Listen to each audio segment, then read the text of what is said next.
So, I'm a familiar now? For educators, Avari was about to lose his mind. He was a high member of the Council of Quartals, the eldest of Antryons.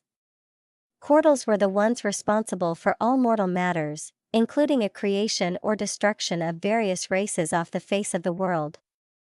Yet, he had to deal with a non-trivial matter of young Kermialini, the Celian in turn, using the summoning circles without expertise, destroying them in the process. It would be one thing if he only used 1 or 2 circles, but 47 of them? The amount of prayers needed to construct even one of those circles was so immense, mortals, with a few exceptions, could not afford even one. Do you understand what you did? He asked Kermialini beside him, whilst looking at what was left of the summoning altar and surrounding area. The once beautiful lush green and turquoise garden was gone, replaced by fires of different colors, consuming the remaining grass and whatever mana was left in the air, which was filled with black smoke. I attempted to summon a powerful being without supervision or asking, destroying the altar in the process.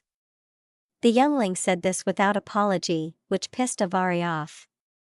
He silently nodded, and sent Kermialini back to his room. Turning around to the rest of his clan, the Antryons, he simply stated, "We'll have to wait for the fire to die down. Only after that will we be able to find if Kermialini succeeded and where the summon ended up. I've always said that this exchange program between clans is a mistake." This was bound to happen sooner or later, came the angered voice of Antirion, the pessimist of the clan, whose voice was simply ignored. Everyone here had heard this story many times over. Can't we just extinguish it with water magic? The newest member of the clan, Adario, asked. Avari just sighed, and as calmly as he could, explained to the young one that that would only add to the power of mana flames now emitting from the broken rings. All right. I will now go to the summit of clans to discuss how to handle this situation. Until I return, no one is allowed to leave the sanctuary. The only exception are our VVIP believers' summons. I'm looking at you, Arain, as was tradition, immediately retorted, "Damn it, old man. How many times do I have to tell you to stop telling me that? It was more than 250 years ago. Stop rubbing it in my face, yes, whatever. I'm leaving now. I'll leave the things here in Antirion's hands." As Avari finished speaking, he vanished with a flash of light, reappearing on his throne in a round room clad in gold and marble. There were 26 thrones in a circle, each one with a different capital letter made of pure gold and decorated with rare gems. He was 19th to arrive, and he did not have to wait for long before the rest of the clan elders arrived and their meeting began. "I'd like to thank you all for coming here on such short notice today," Avari began. "I've called you here because of a certain phenomenon most of you have probably noticed already, the massive mana deprivation wave that came across all the sanctuaries just an hour ago." After saying that, he let the elders discuss it for a few moments, before releasing a bit of mana to let everyone know that he wished to speak again. This deprivation wave originated nowhere else than in the summoning rings of Sanctuary of the Antryons and was caused by unauthorized operation of the rings. As expected, a wave of murmurs spread across the room. The only ones who did not take part of it were the eldest of the Antryons and Celians, who had been informed in advance. After everyone calmed down again, Kapi, the eldest of the Celians, stood up and took over the position of speaker. "Please, everyone. Before you start putting blame on the Antryons, I'll have to inform you of all the details of the incident. It has been caused by a member of our clan who had been attending lessons in the Antryon sanctuary. The member in question is very young, only 3 months since his ascension to the clan member status." This quietened everyone. It was quite common to fail at rings usage, but to use another clan's rings without permission was something entirely different. A ring was an important and expensive asset of every clan. Even the weakest of clans made sure to have at least 2 of them functioning, to summon powers and sometimes living entities from beyond, and use them to get more power and wealth than the other clans. The Antrian clan and Celian clan were two out of the four most powerful clans, so one of them causing an accident with the rings of the other was a problem of the highest caliber. Kapi continued. Our clan member has misused 47 circles, ruining them all, as well as starting a mana deprivation fire to the summoning garden. We, the Celian clan, offer you, the Antrian clan, an amount of prayers worth 50 circles, to pay for this incident and spare the life of our member, as well as prayers worth 2 circles to every other clan for the complications our young one's misstep might have brought upon you. What followed after those words was shocked silence. 2 circles worth of prayers? To the weaker clans, it was enough to last 2 to 3 decades. To the strong ones, it was a nice gift, saving them maybe a month of harvesting. The Celian clan was offering almost 100 rings worth of prayers in all, because of a blunder of one of its younger members. All eyes in the room turned towards Avari, who thought deeply. The amount of prayers was vast, and would be more than enough to make up for the losses he and his clan suffered. As he was about to accept, Avari received a mental message from one of the members of his clan that made him think about the pros and cons of said offer and consider a new counteroffer. The message was made of 4 words only: the summon was successful. Avari stood up and began pacing around the room, making a full circle before sitting down again, looking directly at Kapi.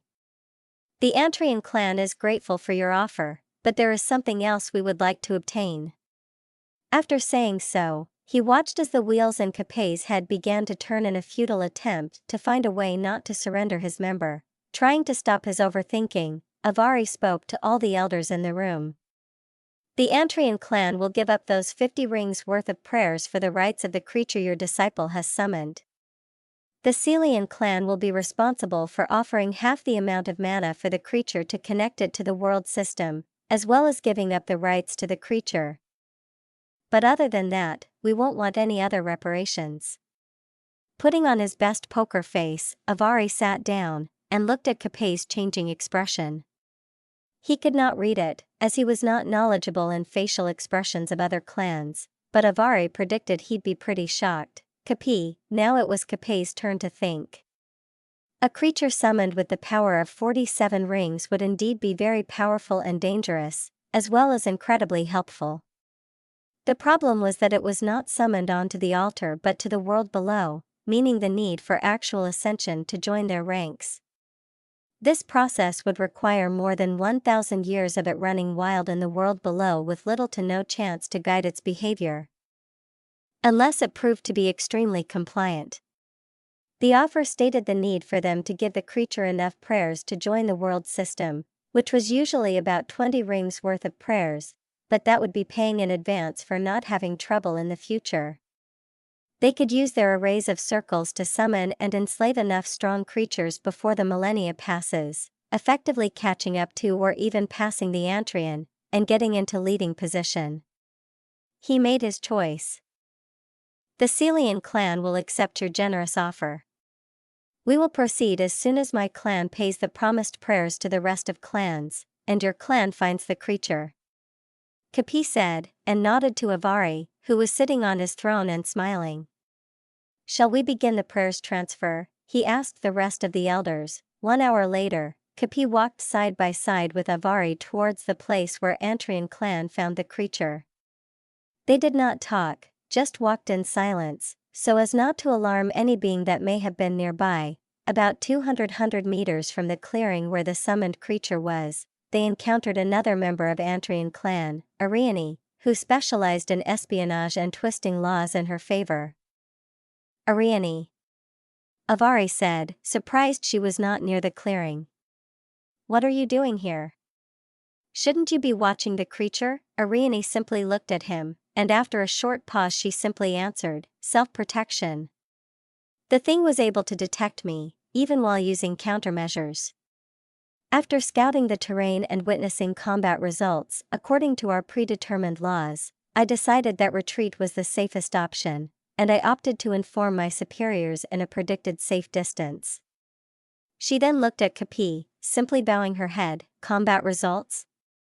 Avari asked. Give me the details. As much as you know. With a practiced bored look and a monotone voice, Ariane began reporting her findings. I'd found the creature approximately 20 minutes prior. It was walking in circles, obviously looking for something. After disguising myself, I flew to the crown of a nearby tree to watch the clearing.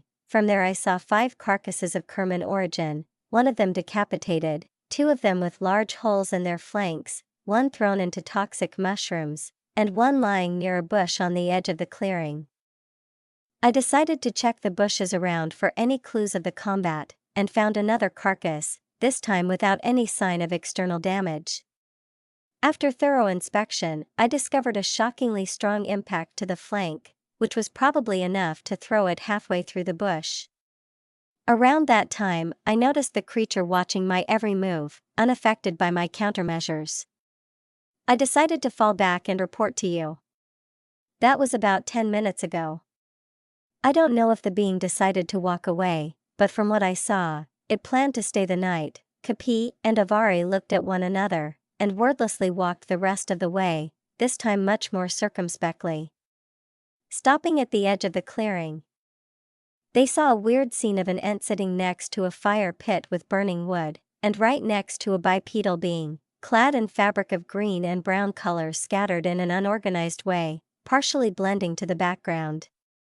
Ants did not usually reveal themselves, as they preferred just protecting their quiet places and despised any creations of clans. The 2 clan elders looked at each other and tried to come up with the connection between a monster capable of killing Kerman and that thing over there. Casually chatting with a guardian of a forest in its native language, James was watching the figure of Moonlight, as it searched around the clearing and studied the body of the first cat-like thing he kicked, before looking at him and disappearing. James watched the bushes around for a while, before going back to the lizard to check on it. It was sleeping, but it had started to get pretty cold. Fuck it. I already decided to spend the night here, so why not just get to it? He opened his backpack and took out his sleeping bag and mat, lowering the lizard carefully onto the mat and covering it with his sleeping bag to hopefully heat it up. While he was doing that, the weird bird landed near his now opened backpack, pecking at the bag he cut off of the armor. He tried to shoo it away, but to no avail. What the fuck do you want? Huh? You want to bite some meat off of those parts or what? James asked no one in particular. The bird is trying to look for some seeds that are probably in that bag. Why don't you try and look for them? James was quite surprised when he heard an answer coming from behind him. Turning around, he saw a being describable only as an ant. About 2.5 meters tall and with legs replaced by moving roots, it was probably the closest thing anyone could imagine. An ant? James asked, and the ant simply nodded its head. Rustling leaves in the process. It looks like you're trying to set up a fire pit. As you still have not been noticed by the will of this world, I have come to show you some rules, so that I don't have to fight you. That axe on your pack looks dangerous. By the way, my name is Nhiria. It is nice to meet you.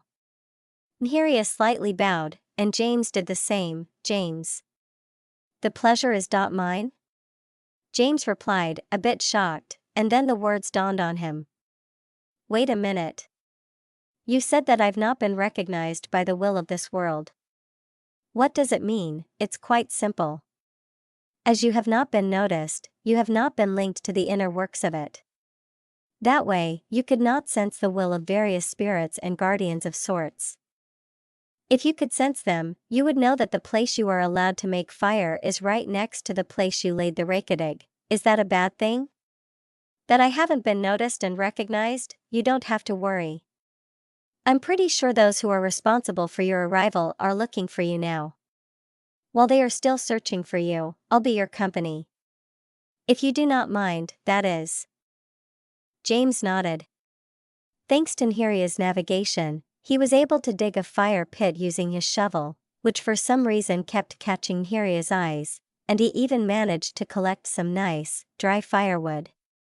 He was also surprised by Nhiria's offer to light it for him, but seeing the hesitation in Ent's eyes, He politely refused and rather lit it with classical flint and steel, much to the relief of the ant. After attending the fire for a while, James pulled the mat with the sleeping lizard closer to heat it up, but not close enough to endanger it by his sleeping bag catching on fire. He then went to his backpack and brought it to the mat, took out few apples to eat, and sat on the opposite side of the fire from the lizard. Mhiria watched him carefully the whole time, only freezing for a moment when he took out the apples. After James sat down, the ant lowered himself next to him, and they began to talk. James offered one of the apples to Mhiria, who blissfully accepted and held it in his arms, like you'd hold a newborn child. Mhiria began to talk about the forest and some of the common animals in it, but he also told him about the land that surrounded it. James began his education about this place, and was assured that this was indeed a new world. After all, you can't expect things called manna-eaters or the misty bear of anguish in the forests of earth. He was also told about the things he killed, the Kerman. And the lizard he saved, the Rakateg. Mhiria viewed the Kerman as sadistic tyrants and the Rakateg as oppressed scavengers with good ties to nature and other living beings. The forest was not a friendly place, but some species have adapted to it by developing immunity so they weren't affected by the numerous kinds of poisonous plants and mushrooms, or some other kind of countermeasure. Mhiria was just talking about a small kind of frog, and how it developed special hormones to ignore one very specific kind of plant, forming a symbiotic relationship with it, when he suddenly stood up, putting the apple held in his embrace somewhere into his crown. James stood up as well, one hand resting on his machete, looking around the clearing for a threat. Seeing two figures, shining in the moonlight the same way as the one he saw about 15 minutes ago. Mhiria spoke up. I see. Your guides have arrived. I am no longer needed, as they will show you the basics of communicating with this world. I will now leave you here. Should our fates cross again, let's hope we are not opponents. If you want to, you can find me again by remembering my mana and following it to the source. I'll leave you a trace on your pack here. He touched one of his shoulder harnesses, brown specks of light emanating from his hand. He then bowed, and walked away, to the opposite side. Then the two figures were, watching the ant leave. James was silently thinking of what was to come next. Turning around, he watched the two figures slowly making their way towards him.